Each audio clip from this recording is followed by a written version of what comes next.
Hey, this is Paul. I'm with my friend Eddie here, and if you look in the background, that is Paul Thompson's house. So you are Paul Thompson's neighbor, right? That's correct. Yes. And you got to spend, towards the end of Paul's life, you spent some time with him, right? I was fortunate to share all that time, his later years. And then he also gave you his Rixford Nitzel crosses, so you have his original seedling hybrids, correct? That's correct. Yes. And how long ago did you get them? Well, that was 07. So he gave them to you in 07, and they've been here in your yard since then? Yes. Wow. Okay, well, let's go down the hill and let's go check them out. Okay, so look at these plants. So Eddie, these are 18-year-old plants from Paul Thompson. These are his hybrids, right? Yes. And so what did he tell you, like, why he wanted you to have them, or he just brought them to you one day, or could you share the story? Well, me and my wife, we always visit Mr. Thompson, Paul Thompson, and Helen, Mrs. Thompson.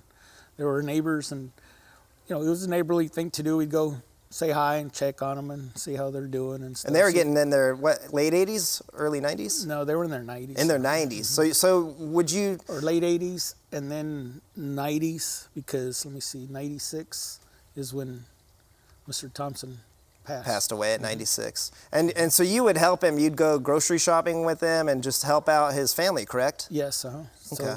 So we would go see Mr. and Miss Thompson, and they were very loving people, and we had kids, so they loved seeing our kids, and especially Miss Helen, Mrs. Thompson, Helen, she always fussed over the little ones. Okay. They never had any kids, probably because of their missionary background. Yeah, they worked in the missionaries a long time ago, correct? Yeah, that's correct. Yes. Do you remember where they went?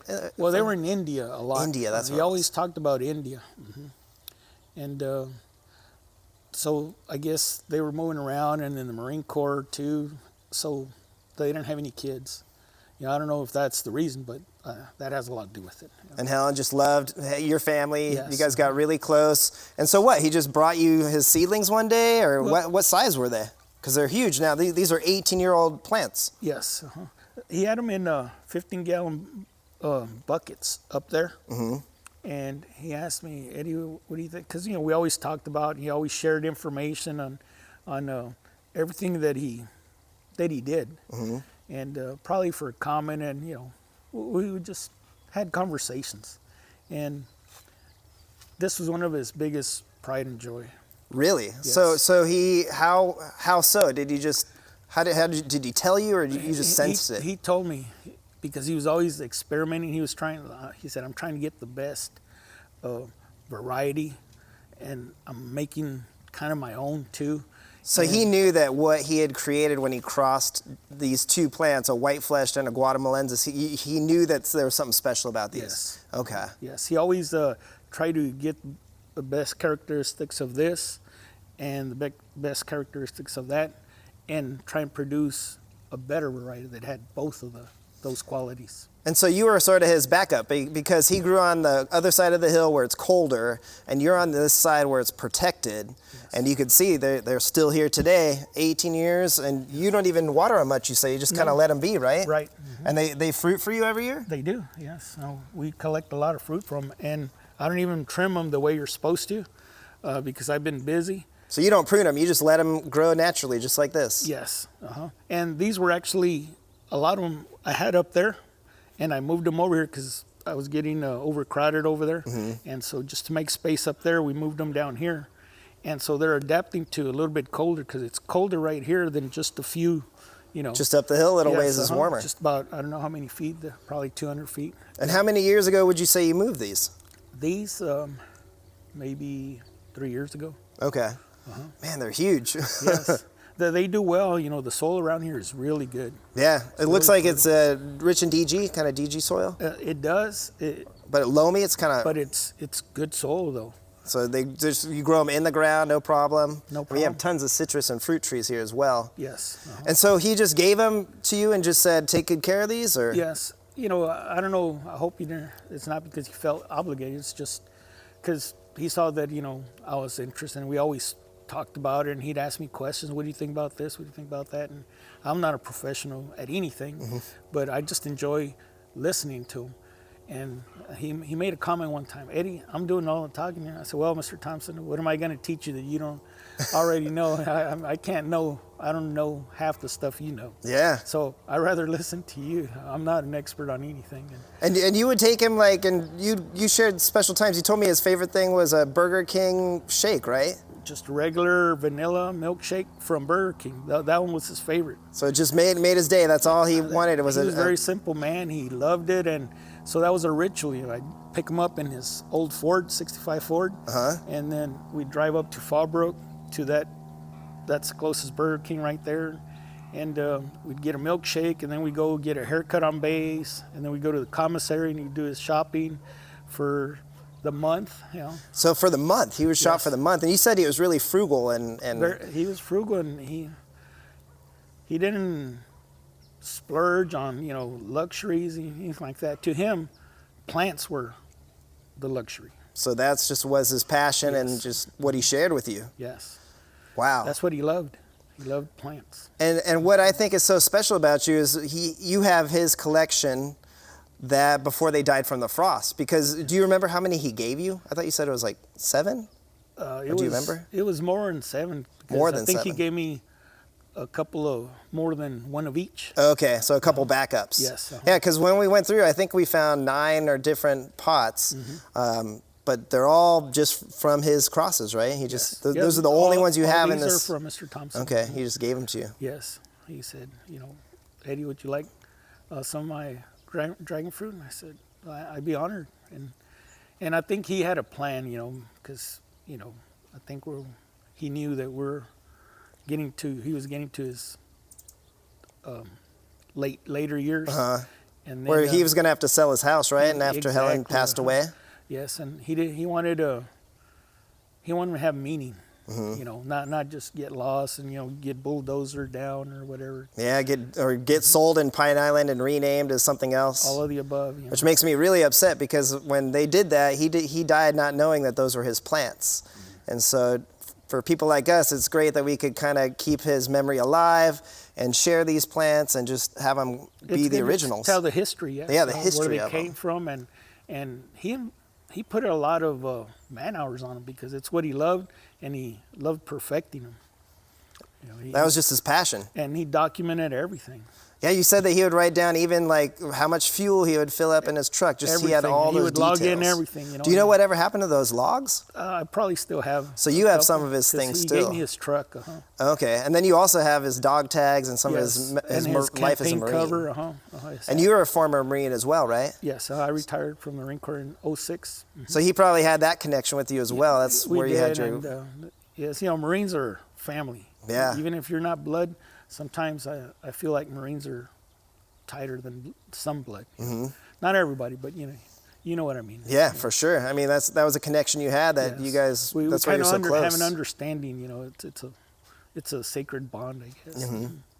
Well, I would love to go show that giant plant up the hill. And while we head up there, could you share that story about how Paul broke out of his what's the proper term? Old retirement home? Or? Yes. He eventually got moved into a retirement home. And it was kind of against his will, but Mr. Thompson, was asked to sell his place, and he didn't want to.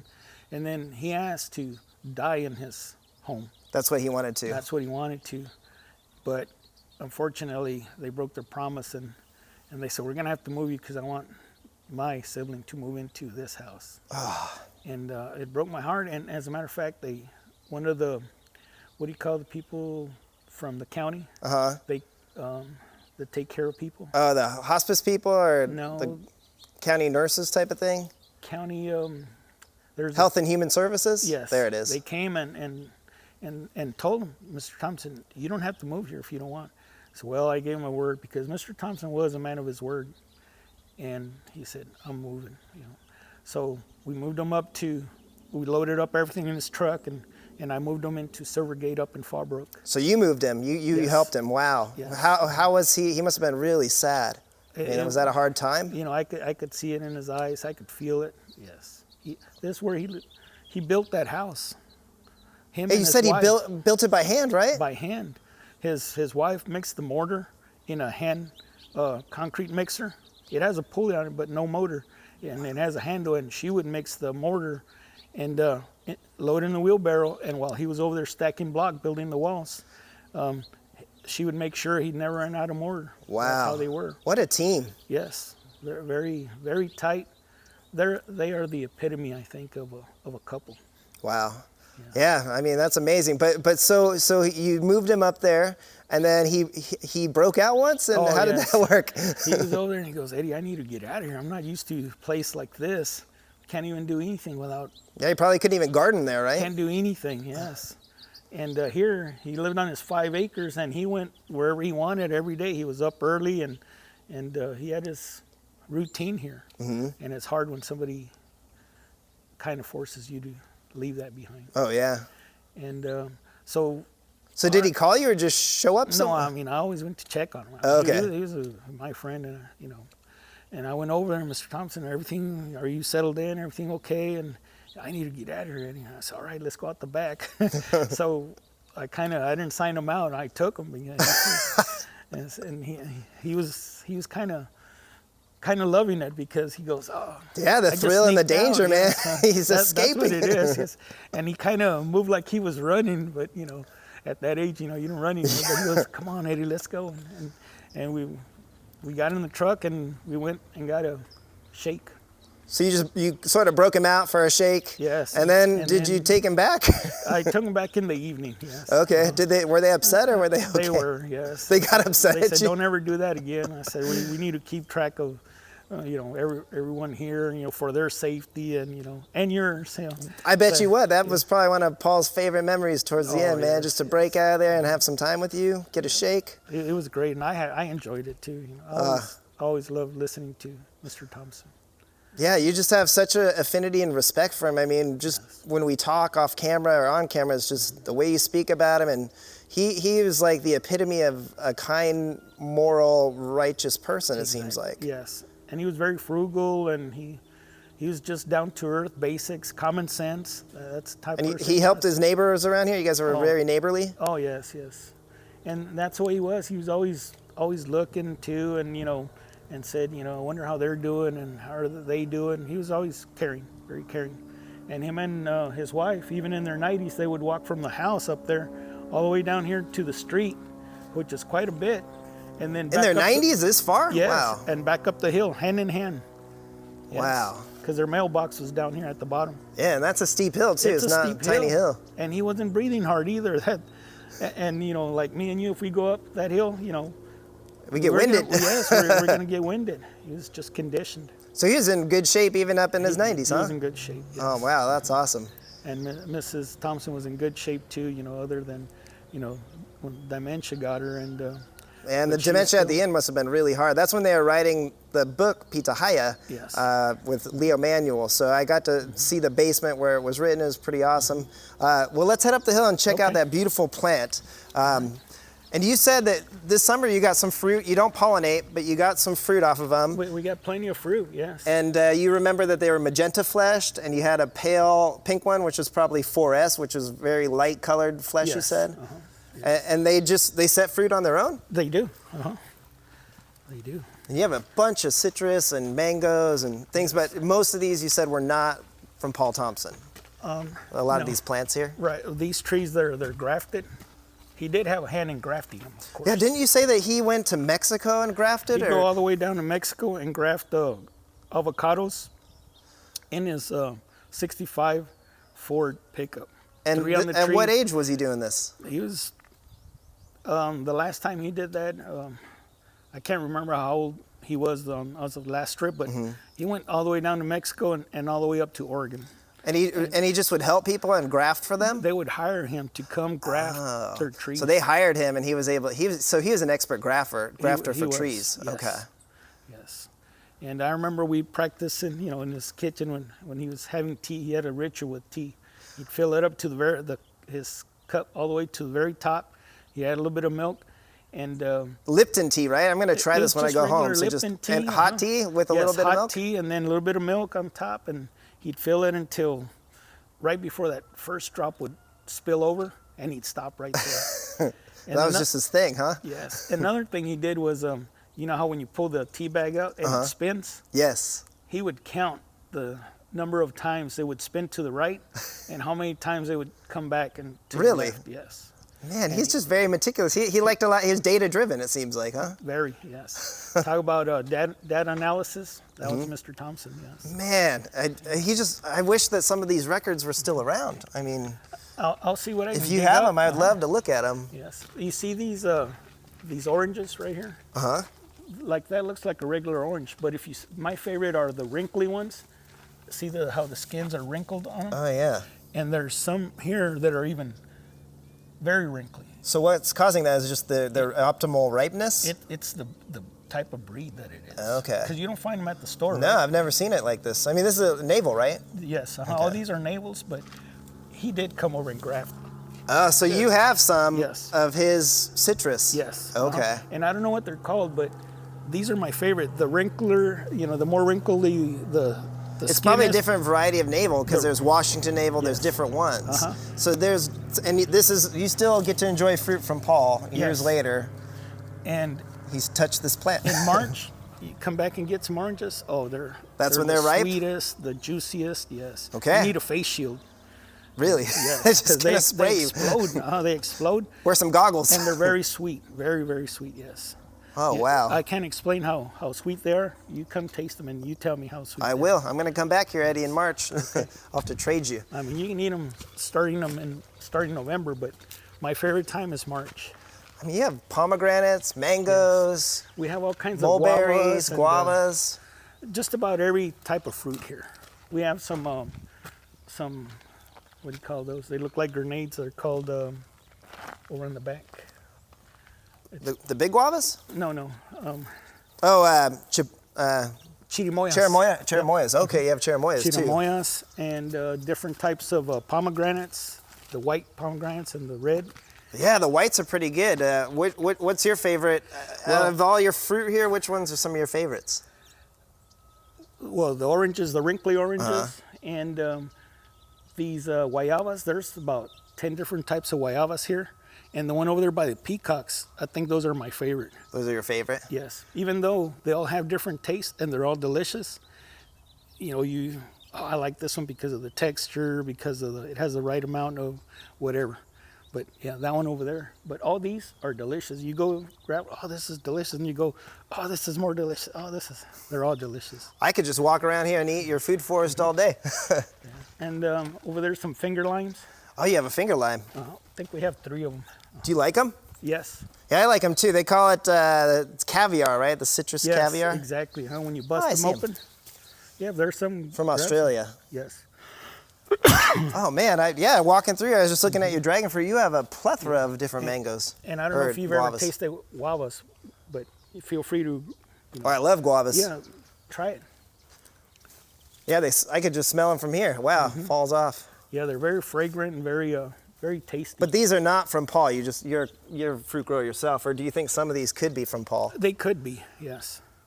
I mean, he's a neighbor. So Yes. And what happened, there were some big trunks here, and then we had a big tiger fig down at the bottom. The trunk was about like that. Oh wow. And I think that came from Mr. Thompson. Yeah, it probably did, because not too many people have those, especially that big. Oh, this is delicious. Where's that huge dragon fruit? Let's see it up the hill. Okay. And Now, then, if somebody's a big fan of Paul Thompson, would you be willing to sell some cuttings here, even though you don't have them, you don't know which ones they are? They're all from Paul, but Yes. they're very historical. So is that something you'd be considering to do in the future? sure, I wouldn't be opposed. Okay. As long as they're respectful and everything, especially if they, if you recommend them, yes. Okay. Sure. All right. Yeah, I'd be happy to, because to me it's just such a historical collection. Nobody's shipped them across to Florida and renamed them. They're probably free of CVX, because I don't know if you know that, but a big problem is a lot of these cacti are getting CVX. It's about 80% of cactus in California have it. Wow. And so your plants are just unmolested over the years. They've just sat here, right? They've been doing good, yes. And I used to have some of the ones that are down below, I had them up here. Oh yeah, so I remember there's one I got a cutting from right in this tree, Yes. in the pomegranate. That one I haven't moved. And I feel like the cold air goes down that hill a little bit, but yes, this is probably the best spot. Look at the size of this one. Huge. yep. It's really happy. And that thing must be what? Close to 20 years now? 18 years old? About that, yes. And are some years do they more? I cut a bunch off too. Oh, you have, so you just prune it. Yes. And you could tell that they will set fruit, but They'll give fruit too. some evidence it's self-sterile though, just because a lot of these have aborted. So maybe I'm gonna have to give you a couple different varieties so you can let the bees pollinate if you want a few Okay. more. Maybe maybe Paul's 7S and 8S you might want. All right. But So- wow, what a plant. Yes. So are there any other stories, Eddie, that you'd like to share or anything you'd like to tell us about Paul Thompson, the late Paul Thompson?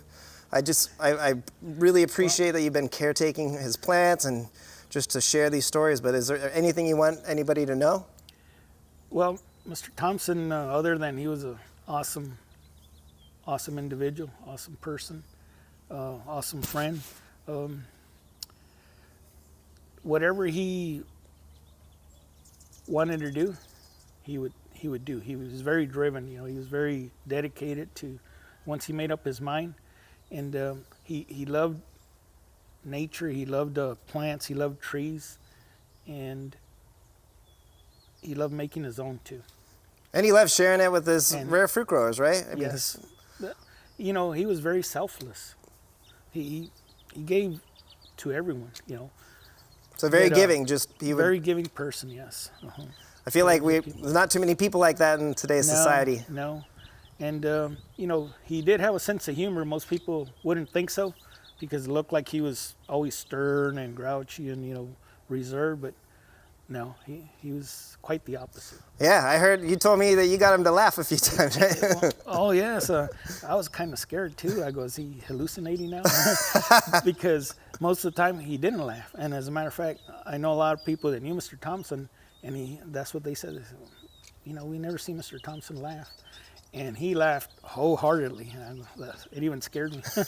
Yes. So I knew the true Mr. Thompson. Yeah, Yes. and we appreciate it very much that you're willing to share this. Thank you so much for your time and sharing your knowledge and experiences. We appreciate you, Eddie. So thank you, sir. Oh, my pleasure. Thank Mr. Thompson. Yes. And wherever he may be. Yes. Yes, and all these beautiful plants due to him and his impact.